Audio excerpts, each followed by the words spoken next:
Hola, a continuación explicaré la proporción áurea. Esta proporción se da entre un segmento mayor A y un segmento menor B, de tal forma que A más B sobre A sea igual a A sobre B. Esta igualdad es equivalente al número áureo phi, que es un número irracional de infinitos decimales.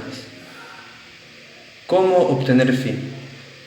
Primero, simplificamos esta fórmula para llegar a una expresión reducida y asumimos phi igual a A sobre B, de tal forma que desarrollando esta ecuación llegamos a una ecuación cuadrática phi cuadrada menos phi menos 1 igual a 0. Desarrollando esta fórmula obtenemos como resultado que phi es igual a 1 más raíz de 5 sobre 2, que es el número áureo. Ahora, se puede construir phi geométricamente mediante un cuadrado del lado A, trazando con el compás por sus vértices para obtener el lado B. Esto da como resultado un rectángulo de proporciones áureas. Si repetimos este proceso en sus rectángulos internos, obtenemos así la espiral áurea. ¿Qué tiene que ver el oro con uno de los matemáticos más importantes de la historia? Así es, voy a hablar acerca del número dorado y de la sucesión de Fibonacci. El número dorado es representado por la letra griega phi y es igual a 1 más raíz de 5 sobre 2. La primera vez que se usó el adjetivo dorado para describirlo fue por el matemático Martin Ohm en su obra Las matemáticas puras elementales, publicada en el año 1835. La explicación aparentemente no dio ninguna, pero por lo que dijo parece ser que el término ya era de uso común en aquel entonces. Ahora, no es raro que este número sea llamado de esa forma, ya que tiene muchas propiedades muy interesantes que lo hacen particularmente valioso. Sin embargo, en este video solo voy a tratar aquellas que traten con la sucesión de Fibonacci. Ahora, hay varias maneras de construir esta sucesión.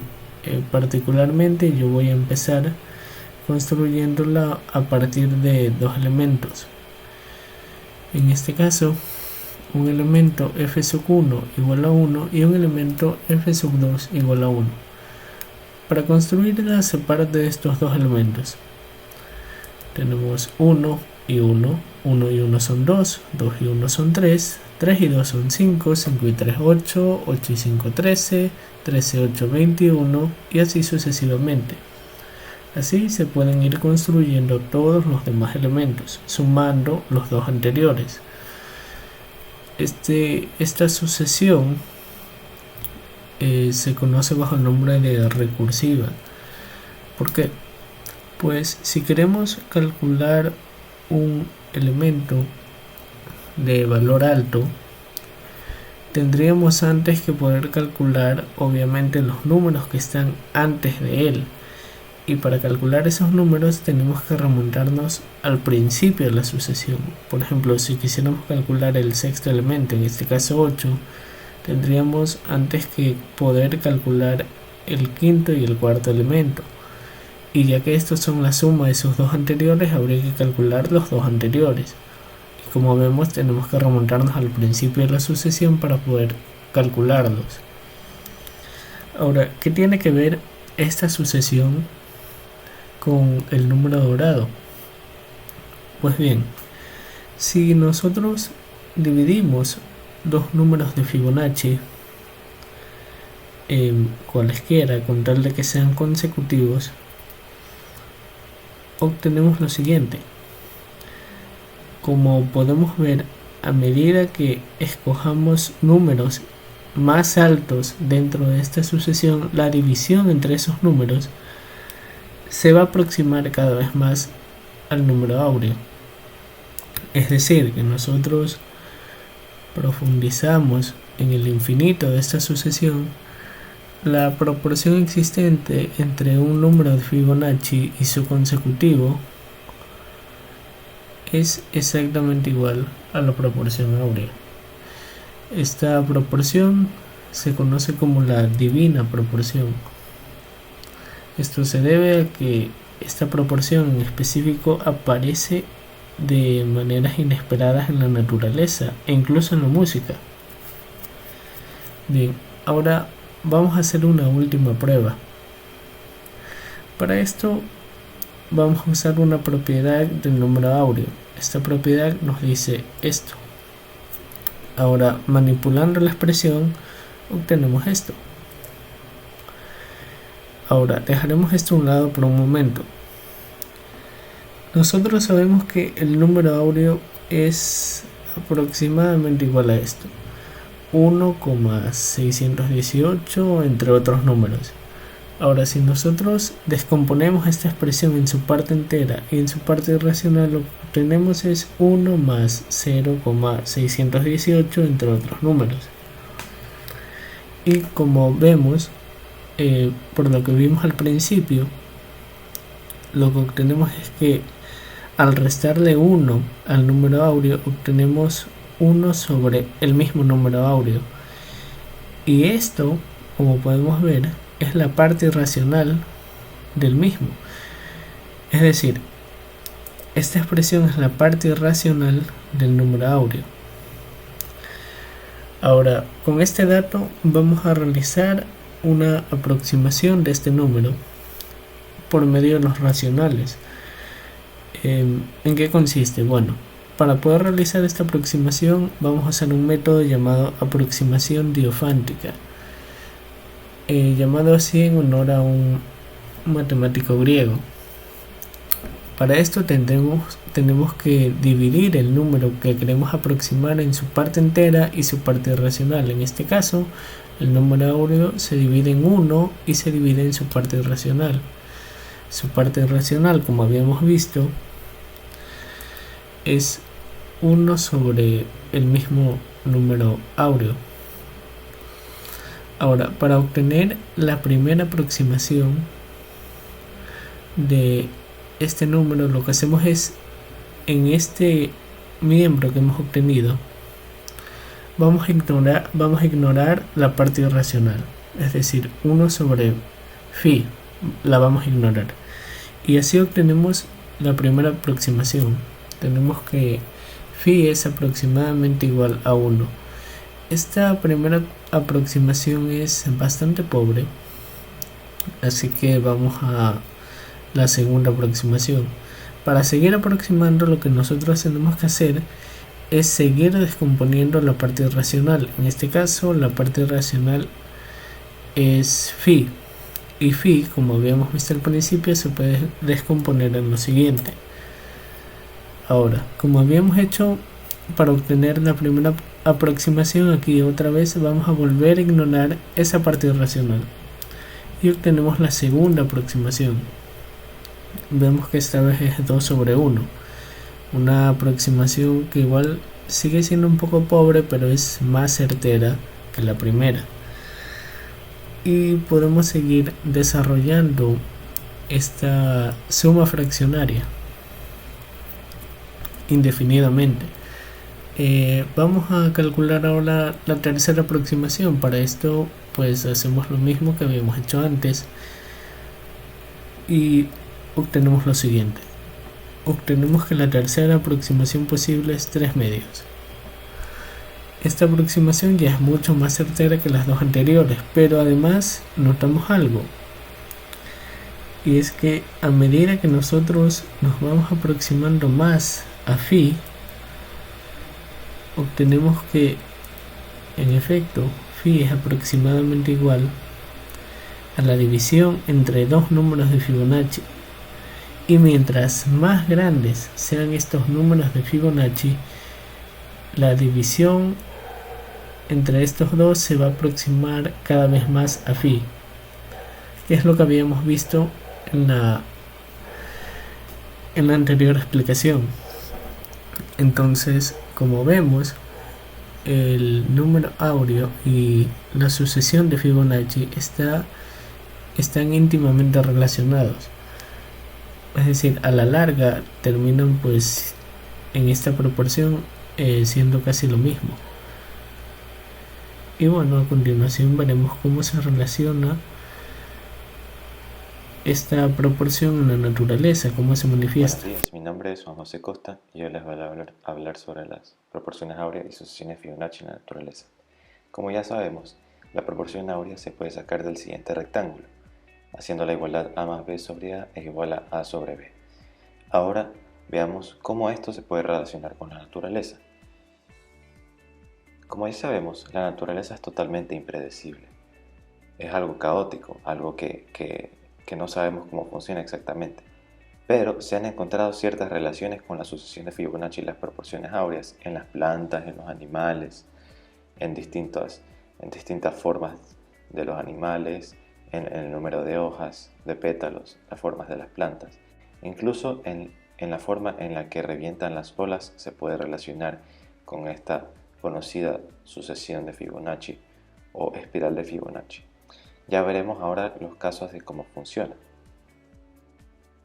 Primero veamos el caso que cómo funciona con las plantas Fibonacci y la proporción áurea.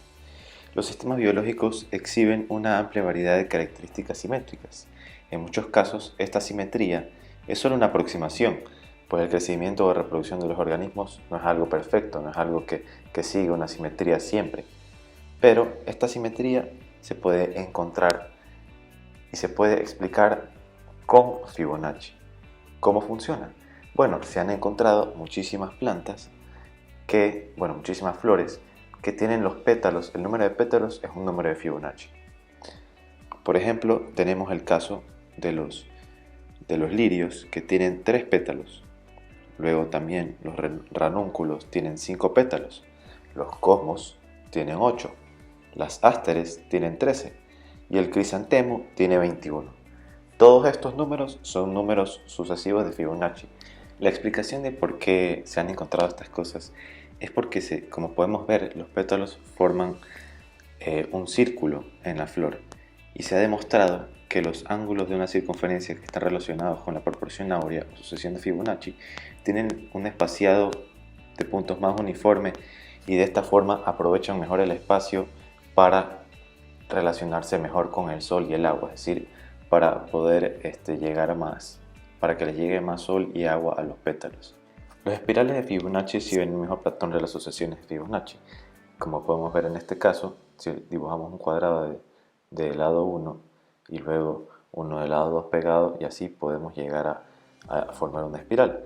Estos espirales se encuentran en muchísimas cosas también. Por ejemplo, en los caracoles se puede ver estos famosos espirales. También estos se pueden encontrar en las piñas de los pinos. Podemos encontrar estos espirales como se ve aquí en la foto. O incluso también en los girasoles. Vemos acá muchísimos más espirales de Fibonacci y cada uno de estos espirales es un número sucesivo de Fibonacci. Puede ser 34, 21, 89, 55 y así, espirales en sentido horario y antihorario. En el caso del cuerpo humano también se han encontrado hechas proporciones áureas.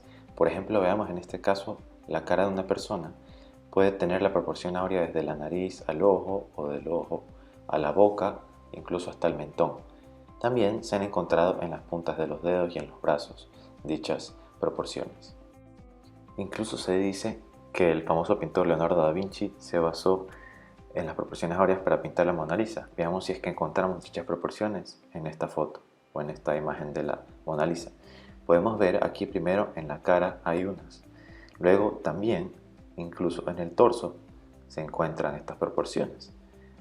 Y también, obviamente, en todo el cuadro están estas proporciones. Y aquí podemos ver todas las proporciones que se encuentran en dicho cuadro. También se ha encontrado que en la reproducción animal se encuentra esta famosa sucesión de Fibonacci. Veamos el caso particular de las abejas. Las abejas, cuando ponen un huevo, si es que lo fertilizan, sale una hembra. Si es que no lo fertilizan, sale un macho. Entonces veamos cómo funciona aquí la sucesión de Fibonacci. Veamos que comenzamos con un macho al inicio de este árbol genealógico. Luego, este macho tendrá solo una madre.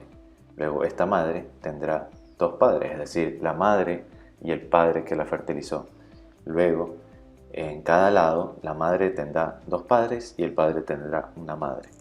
Y así podemos seguir nuevamente. La madre tendrá dos padres y el macho tendrá solo una madre. Y así seguimos y nos damos cuenta de que existe una sucesión. En este caso podemos ver que es uno, luego tendrá dos abuelos, luego tendrá tres bisabuelos, luego 5 tatarabuelos, luego 8 tatarabuelos, luego 13 tatarabuelos y así. Y con todos estos ejemplos y estas cosas podemos darnos cuenta de que la naturaleza es maravillosa, al igual que las matemáticas y la geometría, ya que se han encontrado unas proporciones y sucesiones que pueden ayudarnos a describir la majestuosidad de la naturaleza, incluso siendo tan caótica. Muchísimas gracias.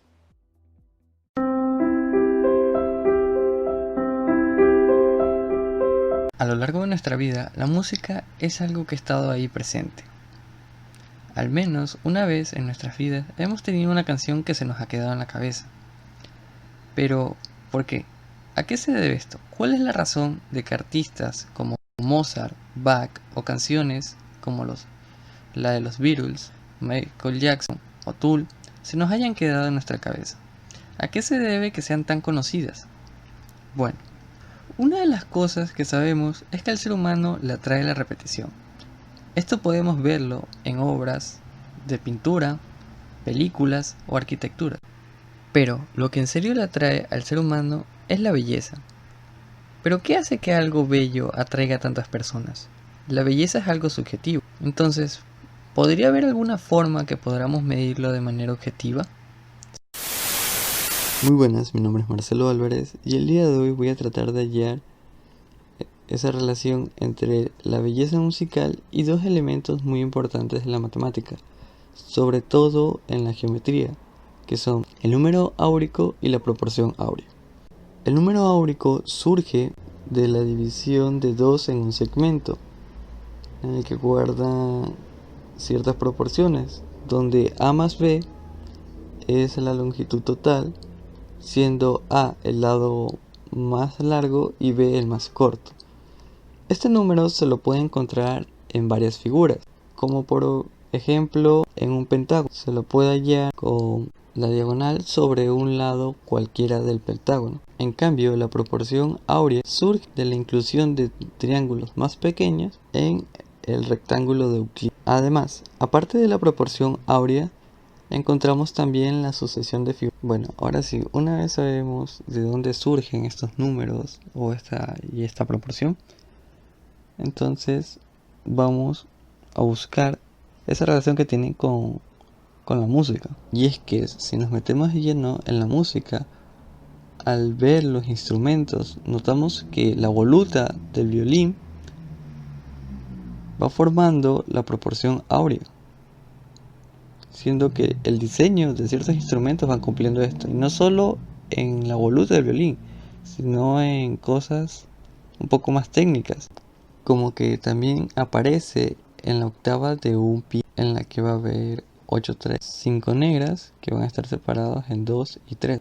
Ahora, esto también aparece en cosas más llenas a la música, y es que ciertos artistas se han aprovechado de esto, como son Bach, que lo utilizó como al final del arte de la fuga de su voz. Y no solo él, también Mozart utilizó esta. En la sonata 1 para piano, Mozart subdivide en 38 introducciones y 61 compases, que si dividimos estos dos números nos van a terminar dando un valor cercano a la que son 1,61315, bastante.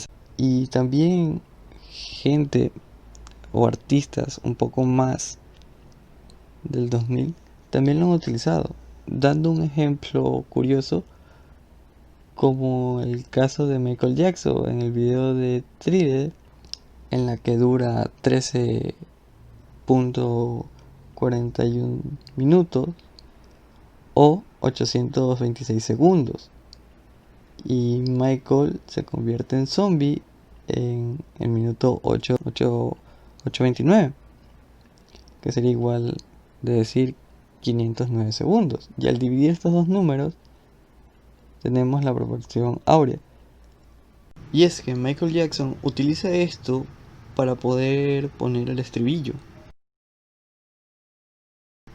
Conclusión: la proporción áurea y el número áurico, además de la sucesión de Fibonacci, es algo que se encuentra tanto en nuestras cabezas como en la naturaleza, como en la ciencia, pero también se encuentra en el arte, y es que se puede resumir que todo lo bello cumple con esta proporción.